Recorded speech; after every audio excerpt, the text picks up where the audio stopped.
عزیز دوستو السلام علیکم، نمستے، ست سری اکال، جے جنندرا، گڈ آفٹرنون۔ عزیز دوستوں، پاکستان کی آرمی میں کافی ڈس اپوائنٹمنٹ اور ڈپریشن کا شکار ہے یہ آرمی، اور سوسائڈ ریٹ اور آپس میں ایک دوسرے کو مارنے کے ریٹ بہت زیادہ بڑھ گئے ہیں۔ اس کی وجہ یہ ہے کہ ایک تو بلوچستان اور کے پی کے سے ان کو اپنی لاشیں اٹھانی پڑتی ہیں، اب خوف کے مارے وہ ادھر جانا نہیں چاہتے۔ دوسرا یہ ہے کہ جو مرنے والے ہیں وہ نیچے لیول کے جوان، چھوٹے جو فوجی ہیں، صوبے دار اور اس لیول کے لوگ مر رہے ہیں، جنرل مال بنا رہے ہیں۔ یہ جب فوجی دیکھتے ہیں کہ ہم تو بہت ہی نہ ہمیں ریٹائرمنٹ پہ کوئی خاص چیز ملتی ہے نہ کچھ، ان کو ریٹائرمنٹ پہ بنگلے بھی ملتے ہیں، ڈی ایچ اے میں، بحریہ ٹاؤن میں زمینیں ملتی ہیں، اور جانیں ہم دے رہے ہیں، اور ان کی غلط پالیسیوں کی وجہ سے، اور ہم سے اپنے ہی شہریوں کو مارنے کا، اپنے ہی سویلین پاکستانیز کو مارنے کا کام لیا جا رہا ہے۔ تو ایک بہت ہی بددلی اور بہت ہی زیادہ اندر سے ان کے اندر ایک خوف اور ایک مایوسی پھیل گئی ہے۔ لیٹسٹ واقعہ یہ ہوا کہ سرگودا میں ایک جوان ہے فوجی، وہ موبائل پہ تھا، تو اس کے صوبے دار میجر نے کہا کہ تم موبائل فون بند کرو، تو اس پہ اس کو غصہ آ گیا اور اس نے اپنے صوبے دار میجر کو گولی مار کے ہلاک کر دیا۔ بعد میں اس کو گرفتار کر لیا گیا۔ عزیز دوستوں، یہی وجہ ہے کہ ہمارے chief of army staff general Asim Munir اب پبلک میں زیادہ نہیں نکلتے، اور نکلتے بھی ہیں تو بالکل کرفیو جیسا ماحول اور اپنے بھروسے کے لوگوں کے درمیان میں رہتے ہیں، اور یہ کنٹینیوس صورتحال ہے۔ دوسرا جو ہوا ہے وہ یہ ہے کہ ایک بہت بڑی رپورٹ آئی ہے انٹرسیپٹ سے۔ انٹرسیپٹ اسی طرح کی رپورٹ نکالتا ہے۔ وہ رپورٹ یہ ہے کہ انڈیا کی رو نے بہت زیادہ لوگوں کو ہائر کیا ہوا ہے، اپنے ٹیررسٹوں کو جو آؤٹ آف انڈیا رہتے ہیں ان کو مارنے کے لیے، خاص طور پہ پاکستان میں جو خالصتانی ٹیررسٹ ہیں اور جو کشمیر اور بھارت کے دوسرے حصوں میں جو آتنک مچاتے ہیں ان لوگوں کو، اور ان لوگوں کے ریکروٹر۔ دیکھیں، جو نیچے لیول کا ٹیررسٹ ہے نا، وہ تو جاتا ہے بارڈر پہ مارا جاتا ہے بھارت کی فوج کے ہاتھوں، لیکن ان کے جو باس ہیں، ان کے جو ریکروٹر ہیں، جو اصل یہ گروپس بنانے والے ہیں، ان کو پاکستان میں ٹارگٹ کیا جا رہا ہے، اور فوجی بھی اس خوف میں ہیں، اس لیے اپنی سیکیورٹی بڑھائی ہوئی ہے۔ انٹرسیپٹ کی رپورٹ ہے نا، تقریباً 12 پیج کی ہے، وہ میں ڈیٹیل میں آپ کے سامنے کسی دن پروگرام رکھوں گا۔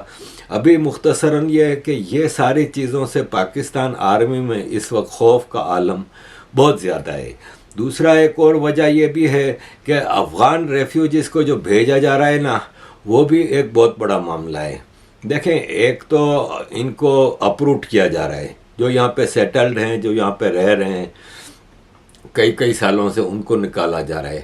پھر ان کی پراپرٹیز، ان کے بزنس، ان کو اپنا کیش تک لے کے جانے کی اجازت نہیں، بارڈر پہ باقاعدہ تلاشیاں ہوتی ہیں، اور فوجی اس وقت بھرپور لوٹ مار کر رہے ہیں ان افغانیوں سے۔ اور اب ایک نیا پنگا ڈالا ہے پاکستان نے کہ ہر افغان ریفیوجی جو واپس جائے گا نا افغانستان، وہ بارڈر کراس کرنے سے پہلے 2,36,000 روپیہ یعنی $830 جرمانہ دے گا۔ ایک تو آپ زبردستی نکال رہے ہو، اپنی مرضی سے تھوڑی جا رہا ہے، اور جرمانہ، اور اس پہ بہت ہنگامہ مچا ہے۔ تو پاکستان نے کہا کہ ایکچولی یہ سب کو نہیں دینا، ان کو دینا ہے جو یہاں پہ اللیگل رہتے ہیں، اور دنیا کا ہر ملک ہے وہ اللیگل کے اوپر جرمانے ڈالتا ہے۔ یہ بالکل جھوٹ ہے۔ یورپ میں ہر آدمی اللیگل ہی آتا ہے، ان کو باقاعدہ یہاں پہ وظیفے دیے جاتے ہیں، ان کو ویکلی پیسے دیے جاتے ہیں، رہنے کا گھر دیا جاتا ہے، میڈیکل فیسلٹیز، اگر کوئی بچے والا ہے تو بچوں کو فری ایجوکیشن، فری میڈیکل، ہر چیز دی جاتی ہے۔ جرمانے تو الٹا کیا لیں گے؟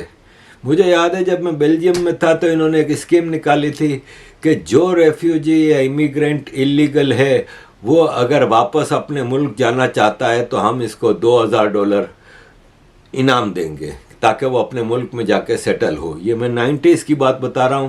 تب کا $2,000 آج کا $10,000 کے برابر ہے. تو یہاں تو انسینٹیو دیے جاتے ہیں. یہاں سے اگر کوئی واپس جانا چاہتا ہے اس کو جرمانہ کیا لے گا, الٹا اس کو ٹکٹ فری دیتے ہیں, اس کو سب کچھ وہ کرتے ہیں. تو یہ پاکستان بھرپور لوٹ مار کرنے کے موڈ میں ہے, اور ڈالر کسی طرح آئے اس کے لیے یہ چیزیں کر رہے ہیں. اور یقین مانیں کہ یہ جو فوجی ہے نا, یہ ریٹائر ہونے کے بعد بھی پاکستانیوں کا خون چوستے ہیں. سینٹ میں ابھی ایک رپورٹ پیش کی گئی جب سوال ہوا کہ پاکستان کے کتنے فوجی آفیسر اوورسیز میں رہتے ہیں, پاکستان سے باہر رہتے ہیں. آفیسرز کی بات ہو رہی ہے, بریگیڈیئر سے اوپر کے لیول کی. تو رپورٹ پیش کی گئی کہ 164 فوجی آفیسر ہیں نا, وہ ڈالر میں پینشن لے رہے ہیں جو باہر رہتے ہیں. 165. اور ان کی جو ایک کی پینشن 40 لاکھ پاکستانی روپیہ ہے. 40 لاکھ روپیہ. ایک تو ساری زندگی لوٹا ہے قوم کو, اوپر سے وہاں جا کے بھی لوٹ مار ہی کر رہے ہیں. تو عزیز دوستوں, دس از پاکستان آرمی فور یو. اب آتے ہیں عمران خان. آپ کو پتا ہے کہ عمران خان نے ایک ایسا کلٹ, ایک ایسا گروپ بنا لیا, ایک ایسا گینگ بنا لیا ہے اپنے فالوورز کا کہ جو کسی بات کو ماننے کو تیار ہی نہیں ہے. آپ کو اوپر سے اللہ بھی آ کے ان کو بتائے گا نا کہ ہاں بھائی عمران خان کا یہ کیریکٹر ہے, تو اس کو بھی نہیں مانیں گے. یہ ایک اسلام میں نیا فرقہ آیا ہے, عمرانی فرقہ. رحم خان اس کی بیوی جس نے ایک کتاب لکھی تھی اور اس میں اتنی ڈیٹیل میں بتایا تھا, یہ بلیو کرنے کو تیار نہیں تھا. حالانکہ رحم خان نے چیلنج کیا تھا کہ میں برٹش سٹیزن ہوں, انگلینڈ میں رہتی ہوں, تم میرے اوپر کیس کرو تاکہ میں پروف دے سکوں عدالت میں. کیس نہیں کیا, حالانکہ پرائم منسٹر آف پاکستان رہا 3.5 سال. اب ایک حاجرہ خان آئی ہے. حاجرہ خان نے 2014 میں ایک کتاب لکھی تھی جب عمران خان دھرنے دے رہا تھا اور شادیاں کر رہا تھا, کبھی رحم خان سے تو کبھی پیرنی فقیرنی سے. حاجرہ خان ایک ایکٹریس ہے اور اس کی 2014 میں کتاب کسی نے نہیں پڑھی. اب اس کتاب کو واپس لانچ کیا گیا ہے. اس کتاب میں حاجرہ خان نے عمران خان کی پرسنالٹی پہ سے ایسے پردے اٹھائے ہیں. یہ 4 سال عمران خان کی گرل فرینڈ رہی ہے. اس کتاب میں اس کی جو کتاب کی جو اوپننگ ہوئی سیریمنی, اس میں کافی پرومیننٹ جرنلسٹ بھی آئے تھے. اور یہ ہے کہ اس کی ایک زبردست اوپننگ ہوئی اور اب یہ کتاب بیسٹ سیلر میں جائے گی. اگین عمران خان کیس کرے نا, دعوے کرتا ہے بہت. کتاب میں حاجرہ لکھتی ہے کہ عمران خان کے حامیوں نے, اس کے سپورٹرز نے اس کو ایک مسیحا کا امیج دے دیا ہے, اور اتنا خوفناک پاکستان میں اس کو ایک مسیحا کے حوالے سے دیا گیا ہے کہ بتایا نہیں جا سکتا. کہ اس کی کتاب کا نام ہے where the opium grows, surviving Pakistan as a woman, an actress and knowing Imran Khan. اس کتاب میں کئی جگہوں پہ حاجرہ نے مختلف چیزیں بتائی ہیں. حاجرہ جو کہ کوئٹہ سے ہے, اس نے عمران خان کے بارے میں اپنی کتاب کے آخری حصے میں لکھا ہے کہ ریاست مدینہ بنانے کے دعوے دار, اور اس نے ثاقب نثار کو چیف جسٹس بنایا تھا جس نے ڈیم فنڈ اربوں روپیہ کھا لیا تھا. یہ دونوں کے بارے میں صادق اور امین, یعنی آنیسٹ اینڈ رسپانسیبل, ان کے بارے میں کہا جاتا تھا. ان کے بارے میں میں آپ کو کچھ ڈیٹیل میں زیادہ بتانا بھی میرے لیے ممکن نہیں. 2 دھندے کرنے والے لوگ تھے یہ, سوشیوپیتھ, دھوکے باز, فراڈیوں کا ملاپ تھا یہ. بدقسمتی سے یہ پاور کوریڈورز میں پہنچ گئے اور انہوں نے اپنے ارد گرد ایک ایسا گینگ بنا لیا, ایک ایسا کلٹ بنا لیا جس نے سوسائٹی کے ساری حدوں کو پار کر لیا. یہ کہتی ہے کہ میں عمران خان کی سیکشول جو گندی عادتیں ہیں اور ڈرگس کی جو گندی عادتیں ہیں, اس کے بارے میں سب کچھ جانتی ہوں. ایک اور جگہ یہ اپنی کتاب میں لکھتی ہے کہ عمران خان جانوروں کے ساتھ سیکس کرتا تھا، جس کو بیسٹیلٹی کہتے ہیں. وہ کہتی ہے کہ ایک بیوہ عورت تھی، اس نے وہ عمران خان نے اس کو بلایا تھا سیکس کے لیے، تو وہ کہتی تھی کہ عمران خان نے اس کے سامنے ایک لیبراڈور کتے کے ساتھ سیکس کیا. وہ کہتی ہے ہم نے اس آدمی کے ساتھ اپنی امیدیں باندھی ہیں ریاست مدینہ کے لیے، جو کہ سیکشول اس میں بھی گندگی کی ساری حدیں پار کر لی تھیں، اور اپنے کرکٹ کے فین کو پولیٹیکل فین بنا کے اس نے اپنے ارد گرد مرید بنا دیے ہیں ان کو، اور ایک کلٹ بنا دیا ہے. اور ایک جگہ تو اس نے لکھا ہے کہ عمران خان کے جو فالوورز ہیں نا، وہ بار بار یہ دعویٰ کرتے ہیں کہ عمران خان تو اتنا امیر تھا، اتنا پیسہ تھا کہ اگر وہ چاہتا تو یورپ میں رہتا، عیاشی سے رہتا، لیکن وہ ہماری خدمت کرنے پاکستان آیا ہے. تو اس کا جواب حاجرہ دیتی ہے کہ ایسی بات نہیں ہے، اس کے اندر ڈارک پرسنالٹی ٹریٹس تھے، یعنی اس کی جو عادتیں تھیں وہ ایک سویلائز سوسائٹی یورپ اور امریکہ میں ایکسیپٹیبل نہیں تھیں. یہاں پہ نہ وہ جانوروں کے ساتھ سیکس کر سکتا تھا، نہ ڈرگس کا اتنا کھلا ڈلا استعمال کر سکتا تھا. یہاں پہ پاکستان میں اس کو یہ فیسلٹی حاصل تھی، کیونکہ پاکستان ایک بنانا ریپبلک ہے. پاکستان میں یہ کچھ بھی کرتا ہے، یہ ہیرو ہی رہا ہے، اس کے بارے میں بات کرنا بھی گناہ ہے. اس کے فالوورز آپ کو مرنے مارنے پہ تیار ہو جاتے ہیں.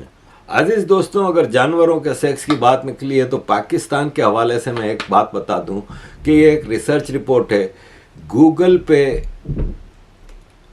جو ٹرینڈ ہوتے ہیں پاکستان کے حوالے سے، یہ آپ دیکھیں کہ پاکستان نمبر 1 ہے ہارس سیکس.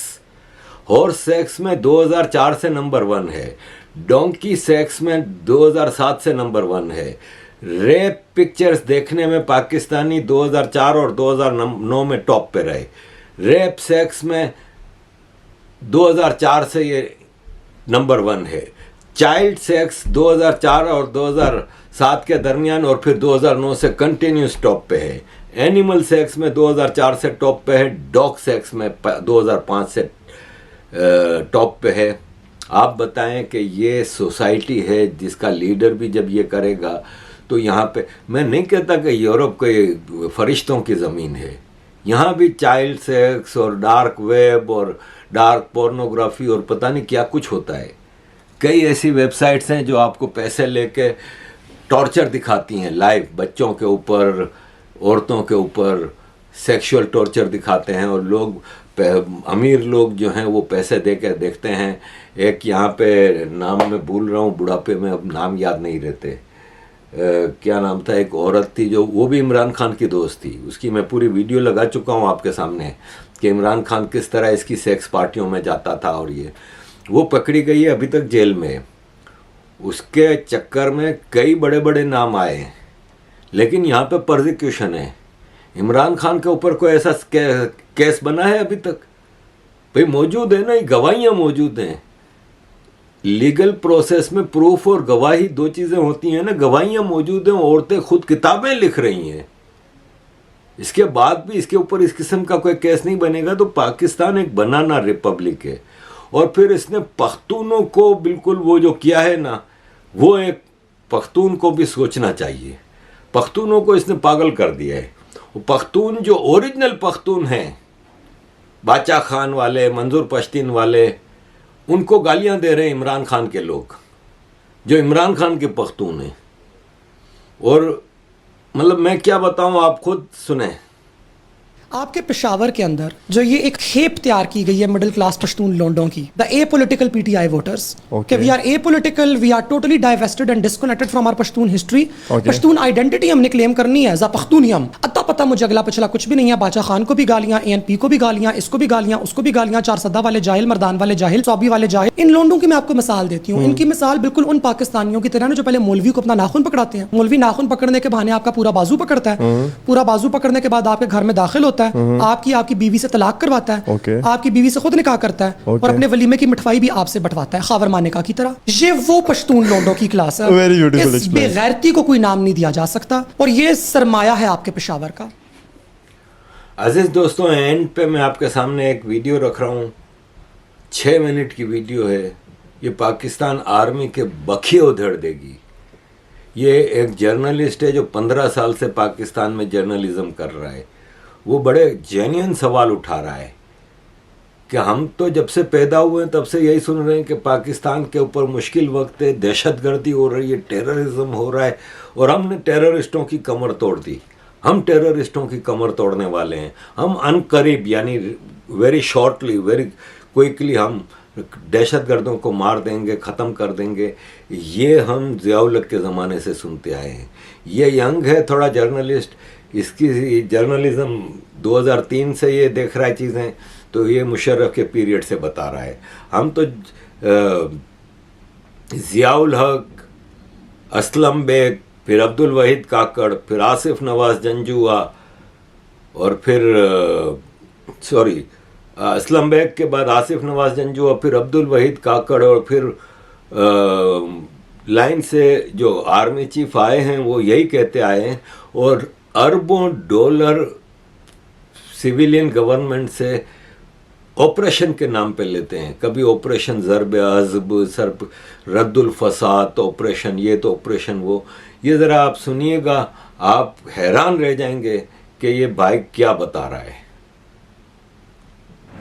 السلام علیکم خواتین و حضرات. مجھے آج کی اس ویڈیو میں ریسنٹلی جو میاں والی ایئر بیس کے اوپر اٹیک ہوا ہے دہشت گردوں کا، اس کے اوپر آپ سے بات کرنی ہے. ہمیں یہ بتایا جا رہا ہے آفیشیل سورسز کی جانب سے کہ اس حملے میں 9 دہشت گرد جو ہیں وہ ہلاک ہو گئے ہیں. 3 گراؤنڈڈ طیاروں کو نقصان پہنچا ہے اور فیول باؤزر کو نقصان پہنچا ہے. اس سے پہلے کہ میں اسپیسیفکلی اس حملے کے اوپر آپ سے بات کروں، مجھے پاکستان کے میڈیا میں 15 سال گزارنے کا موقع ملا، 2008 سے لے کر 2023 تک، اور اس سے پہلے بھی میں نیوز کو فالو کرتا رہتا تھا. تو 2003 میں اس وقت کے chief of army staff general Pervez Musharraf نے ایک بیان دیا تھا کہ ہم ان قریب دہشت گردوں کی کمر توڑ دیں گے.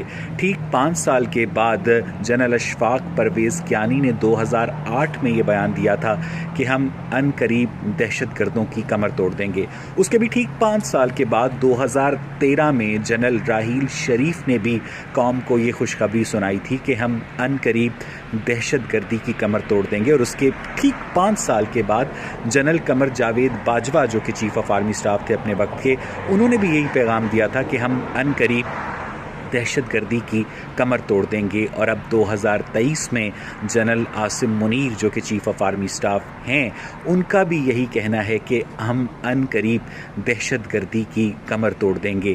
آپریشن ضرب العضب ہو، آپریشن رد الفساد ہو، کسی بھی قسم کے آپریشن کے نام پر فوج نے جب قومی خزانے سے اربوں ڈالر نکلوائے ہیں اور ابھی تک اس فوج کا ان قریبی ختم نہیں ہو رہا، اس کا مطلب یہ ہے کہ باقاعدہ کوئی نہ کوئی ایلیمنٹ ایسا ضرور موجود ہے پاکستان کے اندر جس کے مفاد میں ہے کہ دہشت گردی کی یہ جو ویو ہے برقرار رہے.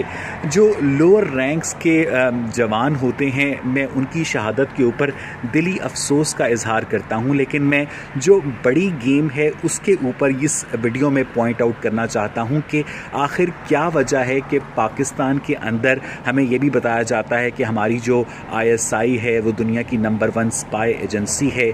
تو ایون دہشت گردوں کا اس ایئر بیس تک پہنچنا اور ان کا ایک مقصد ہوتا ہے کہ ہم نے زندہ فوج کے ہاتھ نہیں آنا، وہ اس مقصد میں بھی کامیاب ہوتے ہیں. ہم نے زیادہ سے زیادہ ان کو نقصان پہنچانا ہے، وہ اس مقصد میں بھی کامیاب ہوتے ہیں. اور آپ یہ دیکھیے گا کہ اتنی تمام تر ٹریننگ کے باوجود بھی ہماری جو فوج ہے وہ بلیک مارکیٹ سے آج تک بے ہوشی کی گیس نہیں خرید سکی کہ اس علاقے کو گیس کر کے آپ کسی بھی دہشت گرد کو زندہ پکڑ لیں اور اس کو قوم کے سامنے پیش کریں اور بتائیں کہ اس کے دہشت گردی کے جو نظریاتی ڈانڈے ہیں وہ کہاں پر جا کر ملتے ہیں. اب سوال یہ پیدا ہوتا ہے کہ پاکستان کے اندر جو دہشت گردی کی نئی ویو ہے اس کا سب سے بڑا فائدہ ان لوگوں کو ہوگا جو سیکیورٹی کے نام پر مزید فنڈ فنڈز ڈیمانڈ کریں گے, مزید واک تھرو گیٹس ڈیمانڈ کریں گے, مزید میٹل ڈیٹیکٹرز ڈیمانڈ کریں گے. اور مجھے یہاں پر وہ شعر بھی یاد آ رہا ہے کہ ہر سال حفاظت کی بڑھا دیتا ہے قیمت, سالار وہ تاجر ہے جو ڈر بیچ رہا ہے. آپ سب کو یاد ہوگا کہ 22 مئی 2011 کو کراچی کی شارع فیصل کے اوپر جو پاکستان نیوی کی جو مہران بیس تھی اس کے اوپر بھی ان لوگوں نے اٹیک کیا تھا. اس کے بعد 8 جون 2014 کو کراچی ایئرپورٹ کے اوپر اٹیک ہوا تھا. پھر دسمبر 2014 میں APS پشاور ہوا تھا. اور ابھی ریسنٹلی یہ واقعہ اس بات کو ثابت کرتا ہے کہ اگر یہ سو کالڈ دہشت گرد اور انہیں پاکستان کی اسٹیبلشمنٹ کے انٹرنل ایلیمنٹس کی اگر کسی قسم کی سپورٹ بھی حاصل نہیں ہے تو میں اس آرتھوپیڈک سرجن کو ضرور داد دیتا ہوں جس سے یہ دہشت گرد اپنی ریڑھ کی ہڈی جڑواتے ہیں, کیونکہ ہمیں تو یہی بتایا جاتا ہے کہ ہم نے دہشت گردی کی کمر توڑ دی ہے. بھائی اگر آپ نے دہشت گردی کی کمر توڑ دی ہے تو ان دہشت گردوں کا جو آپریشن ہے وہ ایگزیکیوٹ ہونے سے پہلے آپ کو انہیں گرفتار کرنا چاہیے. پاکستان پیپلز پارٹی کے وزیر داخلہ ہوا کرتے تھے رحمان ملک, ایک مرتبہ پریس کانفرنس کر رہے تھے تو بھولپن میں ان کے منہ سے نکل گیا کہ دہشت گرد بہت ٹرینڈ تھے. تو ایک صحافی نے ان کو چوٹ کی کہ پھر آپ کب اپنی فورسز کو ان کے پاس بھیج رہے ہیں ٹریننگ کے لیے. اسی رحمان ملک صاحب نے ایک طریقہ ڈیوائز کیا. پہلے یہ لوگ مانا کرتے تھے ہاں جی انٹیلیجنس فیلئر ہے, ہاں جی سیکیورٹی لیبس ہے, ہاں جی ہم اپنے انتظامات کو بہتر کریں گے. اب انہوں نے نومن کلیچر ہی تبدیل کر دیا. انہوں نے یہ کہنا شروع کر دیا کہ ہمیں اپنی بہادر افواج پر فخر ہے. ان دہشت گردوں کا ارادہ 100 بندے مارنے کا تھا, ان کی وجہ سے صرف 10 بندے مرے ہیں. بہت بہت شکریہ آپ کا.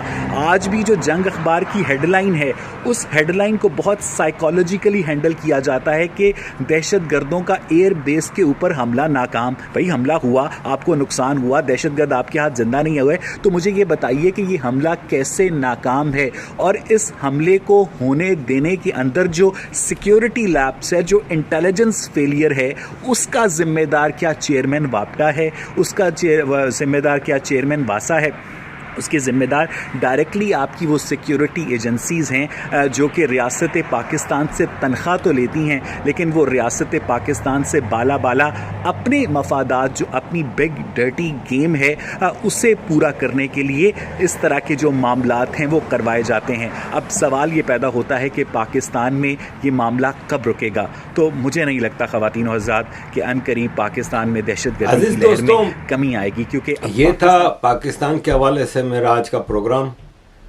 Kindly keep supporting.